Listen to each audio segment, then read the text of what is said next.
everybody, and welcome to episode 4 of Zoo Americus. Today we're gonna build a reptile house, and not just any ordinary reptile house, but a pretty huge reptile house. You can already see it. This episode has been cut up into pieces as well, and that's because we are gonna focus on building the main circular building, which will be the center of our reptile house.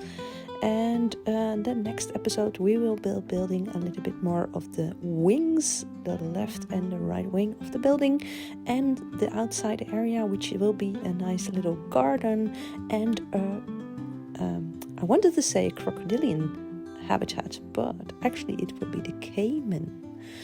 The spectacled caiman will be housed outside, but this will be also for the next episode. So this episode we are going to build a nice circular, you could say like a showstopper for the middle part of the building. And this building has actually been inspired by the I want to say Connecticut, but I don't think it's the right Cincenneti Zoo. Yeah, that's the right word. The Cincinnati Zoo it was. And they have a very interesting reptile house. And I saw some pictures of it. Not many, but I saw some few pictures. And it really, the white circular building in the middle really inspired me. And I thought I wanted to do something with that. And then I saw some other pictures as well of the inside with this beautiful circular beam structure on the inside, and I thought, this looks great, this looks amazing, I want to do something like similar with that. And also there are these pillars as well going all around. I saw some pictures of some I think were sketches from a reptile house where they had a crocodilian or caiman, and it was like edged out with these pillars, and this looked like really great. So I also wanted to do something with pillars in this circular way as well. So this full episode will be focusing on building all this circular building, the pillars, the inside, and in this middle part of those pillars we will be housing I think the right English word for them is tortoises. And the galapagos tortoise will be housed in that middle part, which will be great.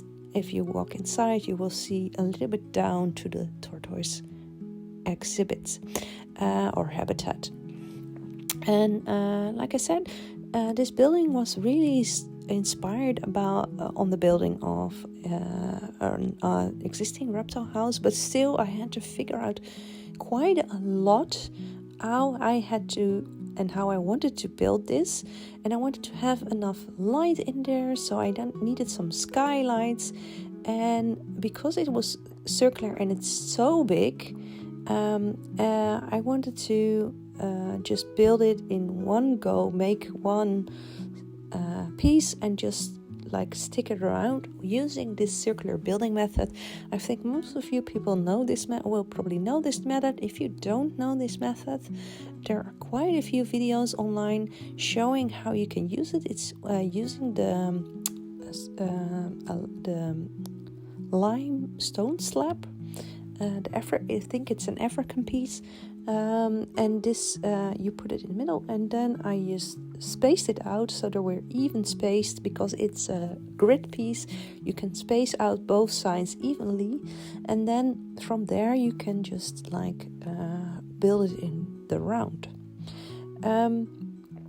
In this case, because it started off I needed a lot of space for this building, because we need paths in there, we need people walking in there, we need habitat for the tortoises in there, so it needed to be quite big. So that means that there's a lot of building pieces in this building, and then you had to use a lot of small pieces, especially you see for this roof part, to just fit it so it fits around this triangular glass window. That's the right word I was looking for.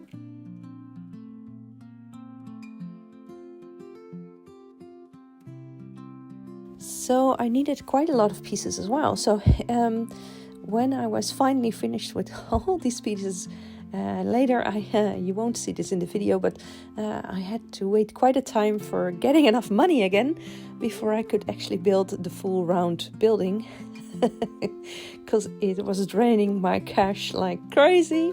But I'm very happy with how it turned out.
So making this like large building, it took up so much time.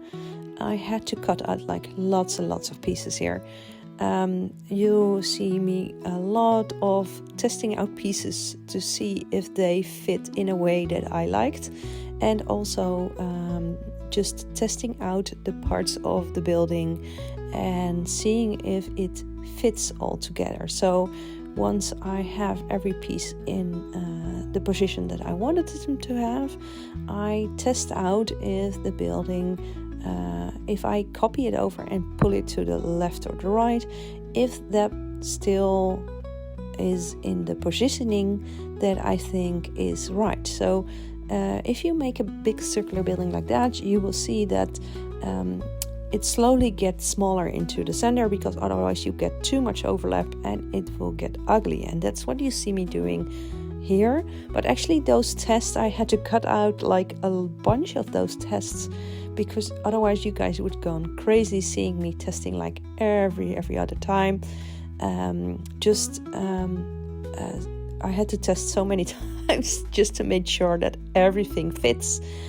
And then it would take up so much time of this video, and it would be, I think, almost 1 hour just making this video with all the testing as well. So just so you know that this took way longer than you see here on the video, even if this isn't, of course, sped up a lot. But so if you start to build something like this yourself, keep in mind that it takes so much time to build a nice big building, and especially if you want to do all the details right. And making with such a nice architectural building, those details really count. And making all these little steps and going up every step again, it's not an easy building.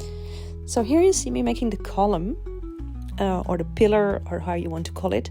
And those columns will be, in the end, marking out the habitat for the tortoise, and also being quite a nice feature when it's finished, because they will be all around the inside, giving this feeling of height.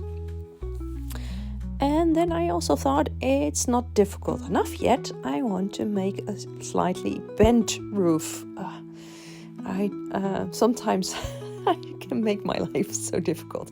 So I just put these little pieces, like making a slight bended way, and then trying to position them in a way that when I copy it over, that they would overlap nicely. But like you see, the overlap isn't going great, so I had to readjust and readjust again and readjust again and readjust again. And then after a lot of tries, they were finally sitting in a way that I was satisfied. And that the roof was giving this nice curved shape. So this is like, I don't know if you can call it colonial, Victorian, or I have no idea how architecture is called. So please, if you know how you call this kind of architecture, enlighten me. But for me, what I know about these like white buildings, I wanted to have a little bit of it needed a little bit more shape to the roof, and just these little details with these edges as well is quite important. And of course it looks nicer if that roof, the tiles were like cut off like that. So I'm making rims and stuff like that, just to make everything look nice and get together like a whole. So I was saying this is a reptile house, but actually it's also an amphibian house. So maybe I should have called it reptile amphibian house, but well, I think most zoos still call it reptile houses. In most people's minds, everybody knows that if you call it a reptile house, there will be amphibians as well. There will be snakes. There will be all kinds of species. And what is very interesting, I heard just not very long ago. I didn't know this, but well, in a way, birds are a kind of reptile as well. I did hear before that birds are descendants of dinosaurs, but I never thought about it. They were just birds, but that makes them sort of reptiles as well, just feathered ones, which is very interesting because in my mind they have nothing to do with reptiles. But yeah, they're like little reptiles apparently. So there was like this discussion I saw about people wanting to put birds in reptile houses because they say, shouldn't they be put together? I don't think many people would understand.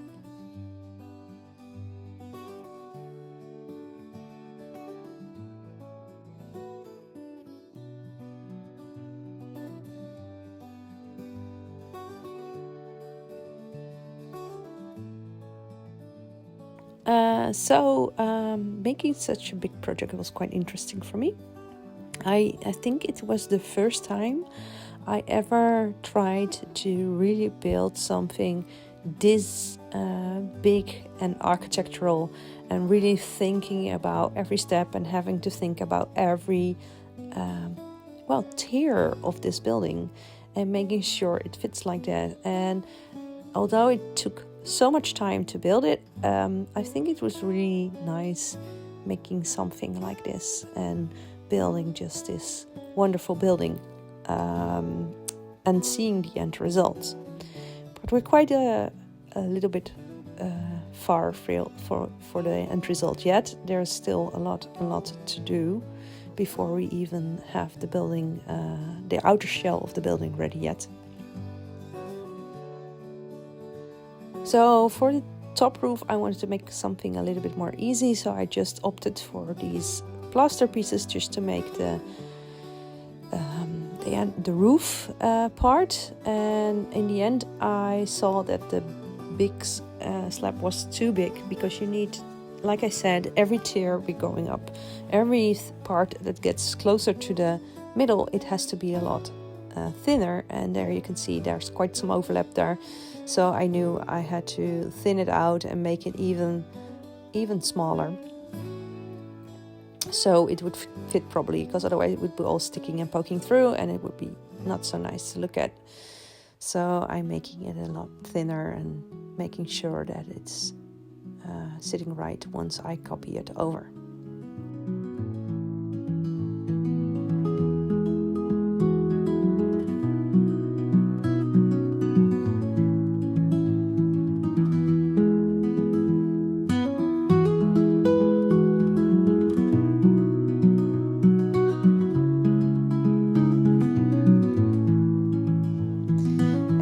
can see, I pulled one of those lime slabs up to the middle part, and that was actually to give me a little bit more, because the lower slab was so much lower on the ground. It was very difficult for me to see where the middle would be of the building.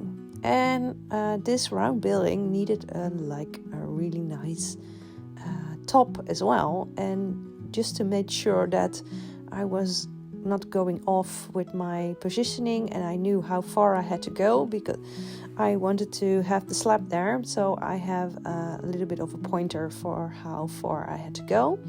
And here you see me making that middle part and just playing around with some ideas for how it should look like and how the top should look. I was first thinking like making some kind of bell tower on top, but in the end at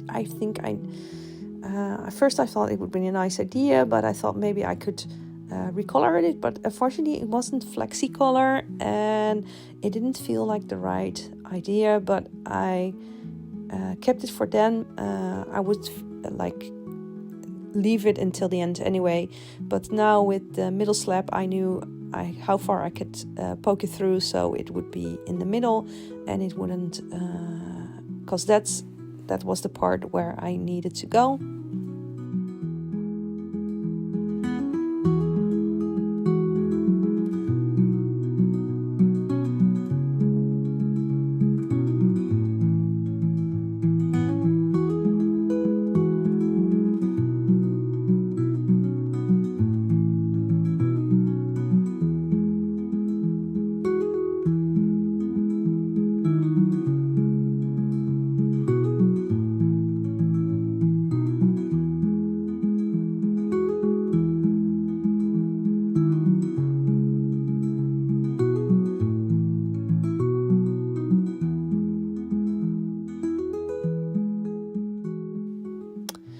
When that part was ready, I could make that ceiling I was talking about. So that beamed ceiling would be quite interesting feature, which was for me the most very beautiful feature of that building, is that you have this really nice circular beam structure above you. So I wanted to have something similar to that, but I needed to figure out how the beams would fit and it would all look nice, and that they would that it will look like natural, a circular structure. So I had to readjust and put them on the right place until I was happy with that, and they look good.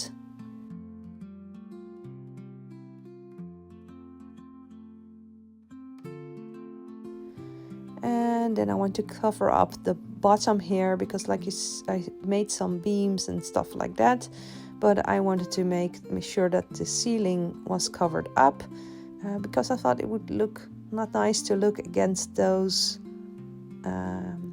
pieces of the roof.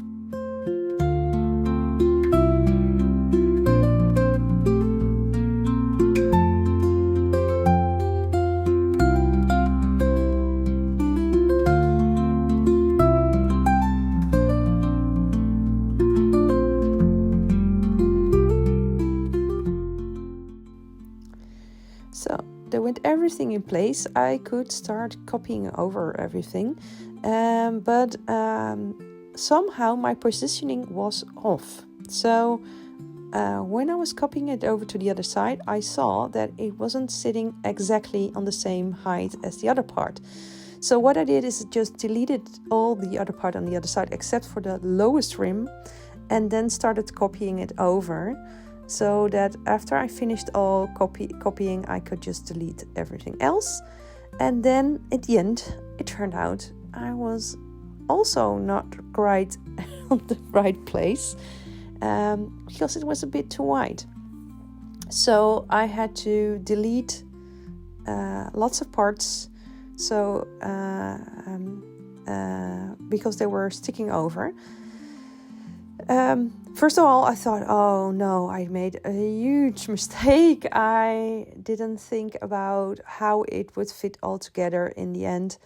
And it didn't, I just made it too wide, or I made it too small, and that's why it doesn't fit. But Well, actually, it wasn't a huge problem because I needed to make an entrance on one side. So yes, I needed to redo a lot, and that's what you see here, really sped up really fast, is me deleting all those pieces. And now we're going to the roof and just finishing up the roof. And as you can see, in the end, I opted for a completely different roof than you saw before. I first thought of this spike, but then later on I saw this nice little bell part, and just with turning it around and making some extra, it really looked cool. So I thought that's the part I want. And now I'm finishing up making that middle part where the entrance will be, to make sure that the window was a little bit more centered above the that entrance piece, so it looked more natural, and just making everything with the windows look good.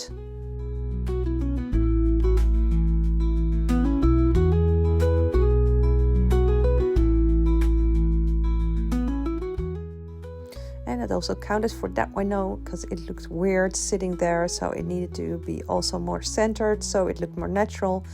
And like you see, I sped this up really, really fast because it was just a lot of me deleting pieces and shoving pieces around to a different location. So it wasn't very interesting to watch, and I didn't want to delete it because I also wanted you to see that you can make mistakes. Everybody makes mistakes while building stuff in Planet Zoo, and actually a lot of our time is spent fixing that stuff. It's annoying, but it happens, and I didn't want to not show it, pretend it isn't there. So now the building is in a location. I wanted to put it on the right location, but first of all I wanted to make the garden square that was going to be in front of the zoo before I placed the building in the right place. And like you see, I made the opening towards where it should be. And now we're on the inside. Here you can see the pillar, and you can already see how the pillars really work nicely around this area, just like framing it. It really looks nice, and I'm really happy how that turned out with the pillars. And I'm making the exhibit for the tortoises here, just stamping out a really big but shallow pit, and then just circumventing it with the null barrier because tortoises can't really climb, so just the pit almost will be enough. I only need to make a little bit of something to fit over. And then I was struggling getting the gate there because the pillars were blocking it a little bit, and it didn't get that the area inside of was walkable, usable area, and I had to play around with the soil and eventually just making it a little bit flatter there so the gate could stand there. And once I pulled the gate through on the other side of the pillars, the game did see that it was a traversable area, but it took a lot of testing and changing it to get the traversable area. And actually there was a time that I thought, maybe it's not connecting because I don't have any roads leading up to it. So I thought, let's just put in the roads now, which you have to do anyway. So it was no problem putting the road there, but still the traversable area was a problem. And then when I finally pulled it through and made it through the pillars, then it finally connected and said, yay, it's a traversable area. And I was very relieved, because at that time I was thinking, oh no, there goes my plan. It's just not, why isn't it working? But that's just with these games. And here you can see that I'm trying to get galapagos tortoises and making sure that they are getting inside the game. So now we can make some interesting features on the inside. So of course we don't want the guests just standing on the edge of the pit. So I'm making some fences that fit within this classical theme of the building and the inside with all the pillars. So I'm using these kind of small pillars just locked between those two yeah, I don't think it's concrete normally, but yeah, well, in zoos it will be concrete, probably made of concrete, because it's just the easiest way to make these kind of things. And then painted white, and then just circumferencing all this area with these pieces, so it looks really nice, and just put it in. And of course we have one piece there at the entrance that will be a bit wider because we didn't get out. Oh, and my tortoises are arrived, so I have to just make some small fixes to their habitat, so they have some water and stuff so they can settle in before I could continue. And they're of course putting some small rocks there at the entrance, at the keeper gate, so they can't escape, and making sure that they are happy there for the moment. As you can see, time is still running. Like I said before in our previous parts, time is always running because I need the money. That's always the problem with beginning franchise zoos. So there, I fixed that part as well. And then I thought, okay, the pit of the tortoises, it looks a bit, how you say it? Like a sand pit. And I wasn't happy with that. So I wanted to make a concrete surrounding to the pit, so it looks a little bit more natural.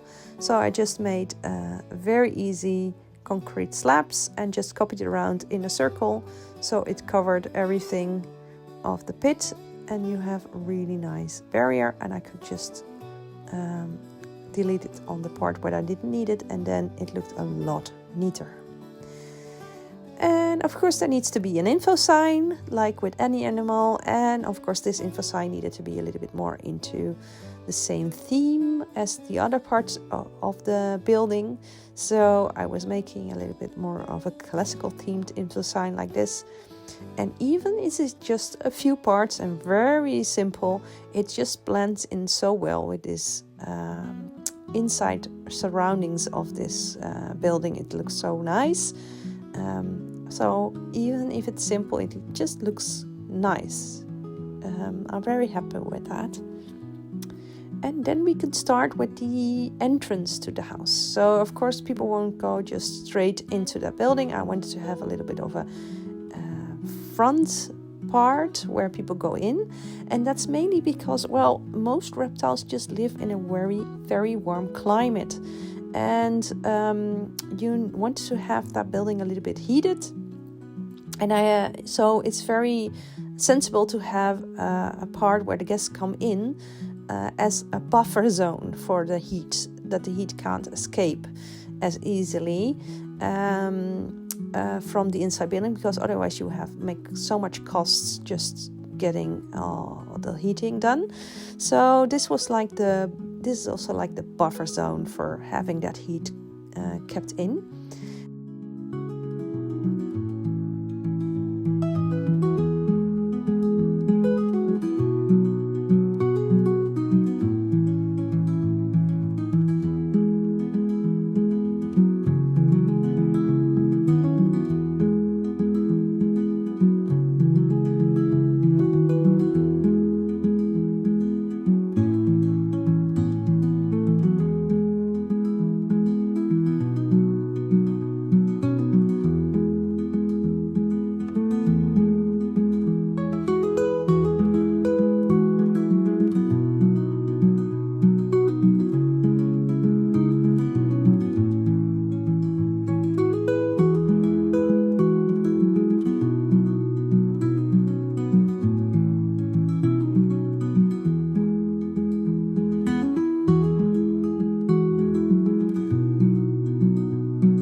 around with these pieces, it really is interesting because you have a lot of options here. But in the end, simplicity just worked best, I think.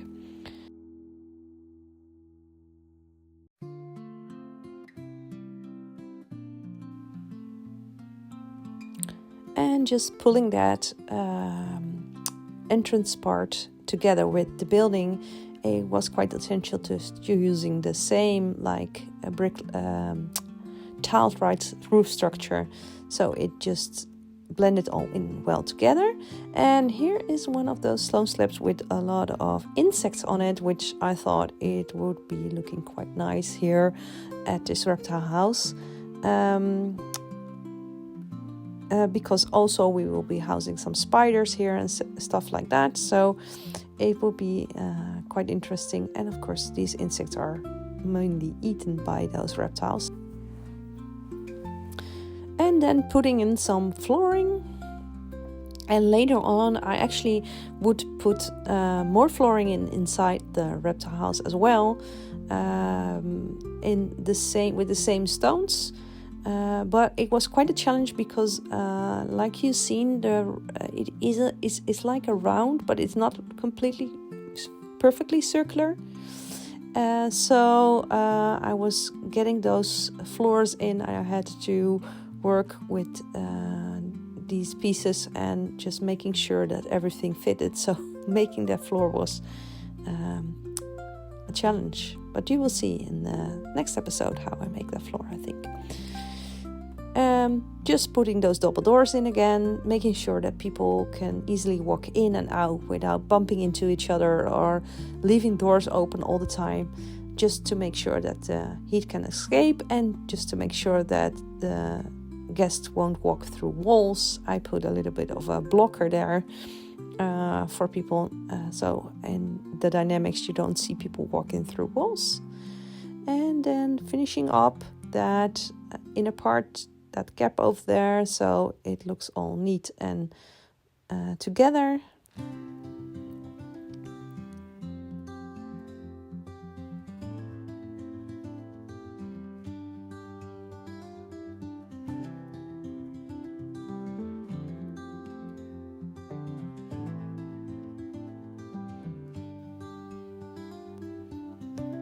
And I think I was happy with that. I could put some plants in for the tortoises. Of course, they don't need many plants, but some small plants there just to get some atmosphere and just make it look good also for the visitors, because, well, it's just a barren habitat. It doesn't look very attractive even for nobody. So just putting some plants in there so it looked nice.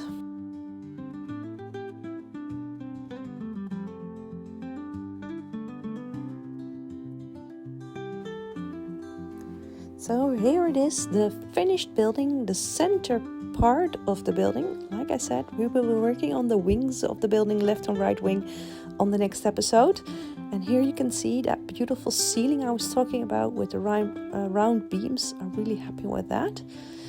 And I really hope to see you in the next episode, where we will be working on the outside area as well, making the garden and the caiman habitat.